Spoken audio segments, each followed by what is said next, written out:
Et surtout, notre travail là, en période de formation, tu vas te sacrifier sur ton travail. Une fois que c'est pas fait comme ça, tu vas sortir, mais tu peux dire sans rien faire. Et ça arrive même à l'honneur aussi. Ah oui, parce qu'il y a des enfants qui viennent dans des formations juste pour venir. Genre des personnes qui te disent, ah, je vous vois sur les réseaux, ça me plaît, je viens. Et quand lui, il vient, il s'amuse et puis les deux en parlent, puis il est incapable de faire une tenue comme ça. Incapable de reproduire ce qu'on lui a appris. Oui. Alors, lors de vos formations, on remarque qu'il y a plus d'hommes, il y a plus de femmes que d'hommes. Il y a des hommes et des femmes aussi qui sont vraiment bien, on peut dire des richards qui viennent à la formation. Et souvent, on se demande est-ce qu'elles peuvent coudre? Est-ce que ce n'est pas mieux de leur conseiller d'envoyer plutôt leurs employés à former, plutôt qu'elles-mêmes à subir la formation? Ou bien est-ce qu'il y a un problème à ce niveau avec ces différentes personnes? Je pense qu'il y a un problème parce que moi, je reçois souvent des dames, des grandes dames. Et moi, je leur dis la vérité. Cette formation n'est pas pour vous. Disons la vérité. Déjà, avec votre âge, avec vos problèmes et tout ce que vous devez gérer, vous n'avez plus la tête libre pour pouvoir venir à ce genre de formation. Le mieux pour vous, c'est de payer des formations pour des petites filles qui ont le cerveau frais pour pouvoir venir récupérer des choses comme ça et venir vous les reproduire. Selon moi, à mon avis, moi je leur conseille comme ça. Parce que je pense que c'est du gâchis. Parce que vous allez voir que cette dame-là vient à la formation, mais pas après, ne reproduisent pas ce qu'on fait à la formation. Oui.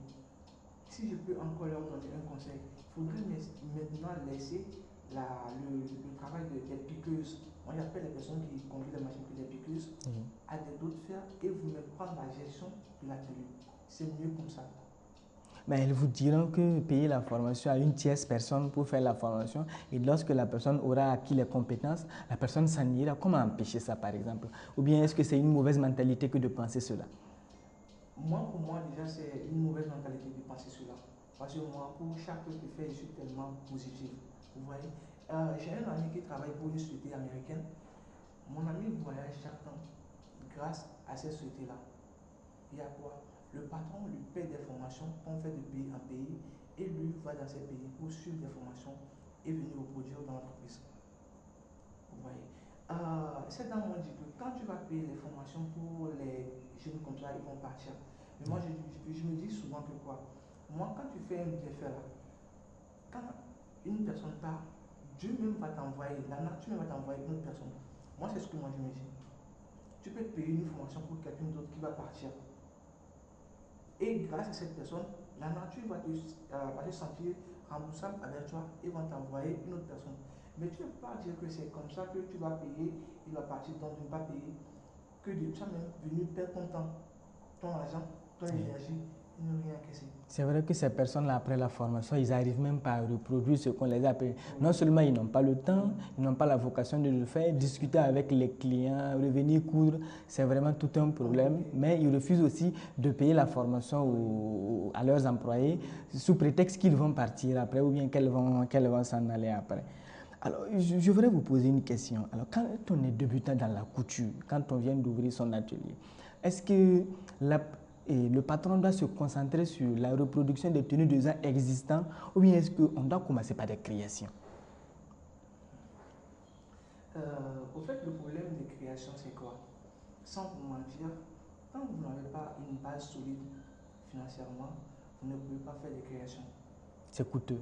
C'est coûteux. Les créations sont tellement coûteuses. Parce que vous allez voir, au début déjà, tu vas investir dans l'atelier. Donc tu vas vouloir regagner ce que tu as investi. Alors tu es obligé de courir d'après les clients pour pouvoir avoir de l'argent. Or, la création, ce sont des choses dont ce n'est pas vendable. Souvent, les choses qu'on crée ne sont pas vendables. Vous voyez? Donc, ce sont des choses qu'on fait et qu'on laisse dans les vitrines. Or, voilà que toi qui viens de te lancer, tu ne pourras maintenant encore avoir de l'argent pour pouvoir faire des créations. Vous allez voir que c'est pour cela que ce sont des grands stylistes, des personnes qui ont déjà une base financièrement solide qui font des créations. Les gens qui ont renommé quoi. C'est ça. En fait, c'est une réalité. Sinon, genre, tu ne peux pas avoir un problème de l'argent et rester quelque part pour pouvoir faire quelque chose. C'est très compliqué. C'est Il y a le tissu à payer, il y a les pains, il y a le matériel. Les factures à payer, l'électricité, tout ça. C'est compliqué. Les garnitures même qui coûtent extrêmement cher. C'est vrai que faire une création, c'est compliqué. Donc il faudrait se concentrer sur la reproduction des vêtements dans un premier temps. Et puis après, quand on aura acquis une renommée maintenant, on puisse vraiment faire des créations qui vont beaucoup prendre. C'est vrai que souvent, tu peux, quand on est débutant et qu'on n'a pas vraiment un grand nom, une renommée, on peut faire une création qui a de la valeur, mais les gens ne s'est pas vu. Voilà, ce serait un peu compliqué. Voilà.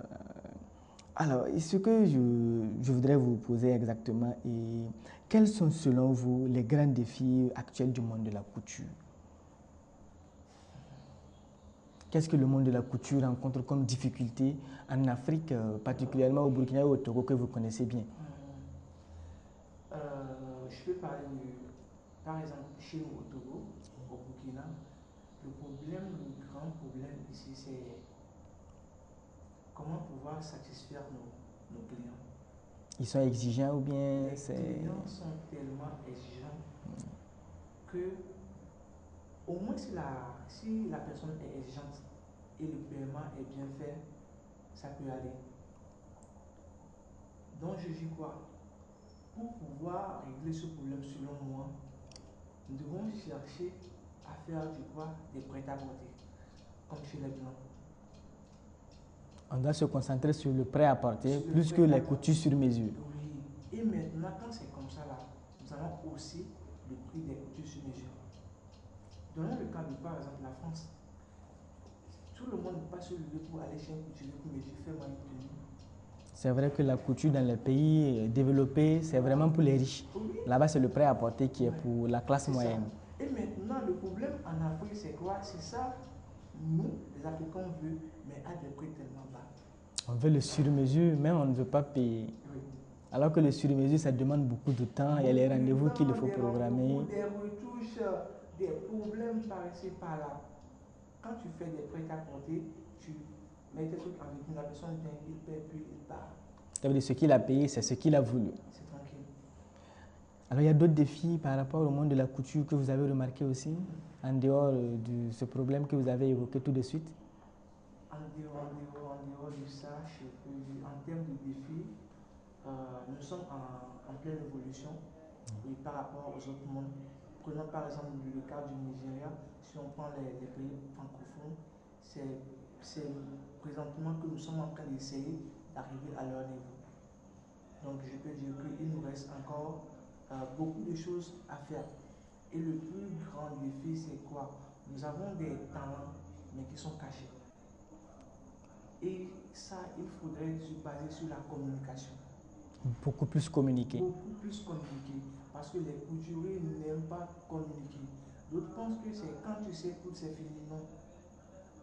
Moi, je dis souvent, ce n'est pas la qualité du produit qui fait vendre le produit. Non, c'est la communication autour du produit qui fait vendre le produit au fait. Le client paye ce qu'il voit et non ce qui est bien fait. Un exemple par exemple. Si par exemple on prend votre artiste Phoebe là par exemple, si Phoebe par exemple tient ce téléphone là pour dire que non, ce téléphone c'est très bien payé ça, allez voir demain matin, les gens vont s'amener là-bas pour payer. Exactement. Oui. Et même que si on prend un habitant là-bas par exemple, qui prend que l'on dit qui c'est qui lui va. Personne ne va payer. Et c'est ça notre problème. Nous devons nous baser présentement sur la communication. Et une fois que la communication est faite, je pense que c'est bon. Et surtout aussi, il y a un truc, moi les gens, surtout les culturistes et africains, n'aiment pas anticiper. L'anticipation, c'est ce que moi j'aime. L'anticipation, c'est quoi? Les gens veulent communiquer sur un truc qu'ils ont. Non. Moi, même pas encore, j'aime pas encore le produit, mais je commence la communication déjà très tôt le matin. Avant même d'avoir le produit. Avant même d'avoir le produit. Et comme ça, quand le produit est là, ça suffit. C'est déjà connu, les gens vont passer maintenant des commandes. Ça mais les gens vous diront que quand vous faites ça et que quelqu'un commande que vous n'avez pas le produit, ça pose un problème. Non, comment gérer ça? Non, il n'y a même pas de problème. Quand la personne commande, tu dis, ah, le produit est en préfabrication, vous allez payer la moitié du prix. Donc, quand ça sera sorti, vous serez les premières personnes à être livrées. Et même avec l'argent que vous allez recevoir sur les préfabrications, vous allez encore faire de grandes quantités. C'est vrai. Vous, l'évolution de la couture et dans les années à venir, est-ce qu'on va s'en sortir? Moi, je peux dire que moi j'ai de l'espoir parce que je vois qu'il y a beaucoup de jeunes qui veulent maintenant s'introduire dans la couture et surtout avec de grandes ambitions. C'est ça. Donc moi je peux dire qu'il y a de l'avenir pour la couture. Juste nous devons faire quoi? La couture, ça nécessite beaucoup de courage et beaucoup d'efforts. Donc une fois que nous sommes motivés, nous sommes déterminés et surtout, si nous cherchons à apprendre, je peux dire d'ici 5 ans, nous allons avoir des très grandes personnes en couture. Des renommées. Des renommées, pas possible. Alors, il y a une question qui revient régulièrement dans le monde de la couture. Et qui dit couturier dit faux rendez-vous. Pourquoi est-ce que on associe toujours le couturier à un menteur, le faux rendez-vous? Pourquoi est-ce que c'est comme ça? En fait, pour cette question, moi je peux dire quoi? Une fois que tu es bon, tu auras toujours des commandes qui vont te dépasser. Mais est-ce qu'il ne faut pas bien programmer? Attendez. C'est ça qui engendre les faux rendez-vous. Oui. Maintenant, nous devons chercher maintenant à résoudre ces faux rendez-vous-là. En quoi faire une bonne programmation, à augmenter notre personnel. C'est ça. Sinon, les faux rendez-vous, on ne peut pas totalement les éliminer, mais on peut les améliorer et avoir au moins 98%, on peut dire, mais à 100% là. Tu ne verras pas un atelier qui ne donne pas au minimum un faux rendez-vous dans une semaine. C'est compliqué. En tout cas, c'est vraiment compliqué. Soit si tu ne connais pas ton métier. Surtout avec, on a vraiment, souvent les couturiers ont vraiment des clients qui ne préviennent pas, ils sont imprévisibles. Ils t'appellent et disent demain, c'est des bons clients. Ils t'appellent et disent demain j'ai besoin d'une tenue, donc tu es obligé de laisser tenue de quelqu'un pour faire d'autres, ce qui entraîne souvent un peu les faux rendez-vous. Alors on est presque au terme de cet entretien. Quel conseil donneriez-vous à une personne qui souhaite se lancer dans la couture, à la jeune génération qui veut se lancer dans la couture? Parlant des conseils, je peux dire quoi? Moi, le premier conseil que je peux dire à une femme ou un homme qui veut commencer la couture, c'est la détermination et le sacrifice. Parce que la formation en couture nécessite beaucoup de détermination. Du genre, surtout au début, c'est pas du tout facile. Et tu dois te sacrifier à ce métier. En tout cas, selon mon avis, selon mon expérience. Quand tu commences ta formation en couture, tu dois savoir que la couture devient comme ton état partenaire. Et jour et nuit, jusqu'à ce que tu ne meurs, tu dois travailler, tu dois apprendre. L'apprentissage continue. Continue. Ça, c'est continu, jusqu'à ce que tu ne meurs. C'est vrai qu'il y a beaucoup de patrons, vraiment, ils ne renouvellent pas leurs connaissances, ne se forment pas, alors que le monde est en perpétuelle évolution, mais certaines personnes restent toujours avec leurs connaissances antérieures, ce qui pose aussi souvent problème dans leur tenue quand ils confectionnent. Oui, c'est ça, c'est pour cela que j'ai dit qu'il faudrait accepter apprendre. Il faudrait accepter apprendre, parce que de nos jours, les choses évoluent. Par exemple, une personne qui a terminé sa formation en 2006 ne peut plus être à la jour comme une personne qui vient de sortir de la formation. Il y a une différence. Maintenant, c'est à celui qui a terminé sa formation en 2006 de mettre à jour son niveau. Et il faudrait un coup aller vers l'autre pour leur demander ça, comment le faire, ça, comment le faire. C'est pour cela qu'il faudrait faire encore des formations, d'autres formations. Alors nous sommes au terme de cet entretien riche vraiment en conseils. Merci beaucoup Fabien pour cet échange inspirant. Nous vous souhaitons plein de succès dans vos futurs projets et espérons que votre parcours continuera à inspirer les passionnés de la mode. Alors comme dit le dicton, l'habit ne fait pas le moine, mais la couture fait l'homme. Merci beaucoup Fabien pour cet échange.